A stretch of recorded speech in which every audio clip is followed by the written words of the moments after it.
तू तलवार चलने दे, जिधर भी मरा राजपूत ही मरेगा के, जिधर भी मरा काफिर ही मरेगा। अब्दुल कादिर बदायूनी मूल रूप से टोडा का था और बदायूं में इसके पास ज़मीन थी। और सबसे खास बात यह कि अकबर की धार्मिक नीति का कटु आलोचक था, घोर आलोचक था। वैसे इसका जन्म राजस्थान के टोडा भीम में हुआ था, ठीक है।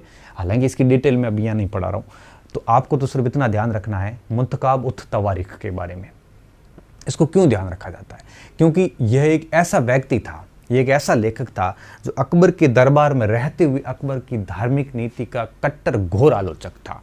यह अकबर के दरबार में रहते हुए अकबर की आलोचनाएं करता था। और ये एकमात्र ऐसा लेखक था जो दरबार में रहते हुए बादशाह की आलोचना करता था।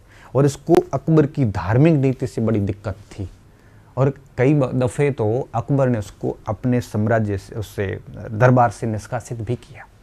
और जब हल्दी घाटी का युद्ध हुआ विद्यार्थियों, तब अब्दुल कादिर बदायूनी अपनी स्वयं की सेना लेकर युद्ध में लड़ने आया था बिना आमंत्रण के। मैंने बताया भी था आपको हल्दी घाटी युद्ध के अंदर। तब आप समझ रहे होंगे कि कट्टर इस्लामिस्ट था, हिंदुओं के प्रति नफरत कूट कूट के बदायूं में भरी हुई थी। जब सेनापति आसिफ खान ने पूछा हल्दी घाटी युद्ध के अंदर कि मुझे पता नहीं चल रहा है कि मारना किसको है, क्योंकि दोनों तरफ की एक ही प्रकार की ड्रेस है, दोनों ही आपके पता नहीं चल रहा, दोनों राजपूत लड़ रहे हैं दोनों तरफ। अकबर की सेना में भी खूब थे, मारना की सेना में भी खूब थे। बदायूनी कहता है कि तू तलवार चलने दे, जिधर भी मरा राजपूत ही मरेगा के, जिधर भी मरा काफिर ही मरेगा। और जब उसने महाभारत का अनुवाद किया फारसी में, तब उसने लिखा कि मेरी कलम को दुर्भाग्य से हिंदू देवताओं के नाम लिखने पड़ रहे हैं। तो इतनी कूट कूट की नफरत है वो बदायूनी में भरी हुई थी।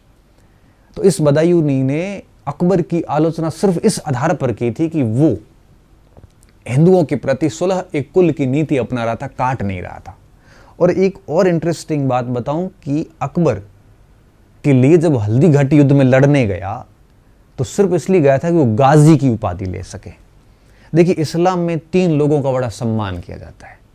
एक हाजी का किया जाता है, हाजी मतलब न्यायाधीश, एक गाजी का किया जाता है और एक आपके काजी का किया जाता है। हाजी वो जो हज की यात्रा करता है, काजी वो जो न्यायाधीश है, और गाजी वो जो काफिरों को काट के उनके सिर के ऊपर खड़ा होके गाजी की उपाधि लेता था। बाबर ने गाजी की उपाधि खानवा के युद्ध में हजारों लाखों हिंदुओं को काटने के बाद उनके सिर के ढेर लगा के उसके ऊपर गाजी की उपाधि ली जाती थी। तो इसमें तीनों का सम्मान किया जाता है यहाँ पे। तो इसको गाजी की उपाधि चाहिए थी, इस वजह से वो हल्दी घाटी युद्ध में लड़ने आया था। दुर्भाग्य से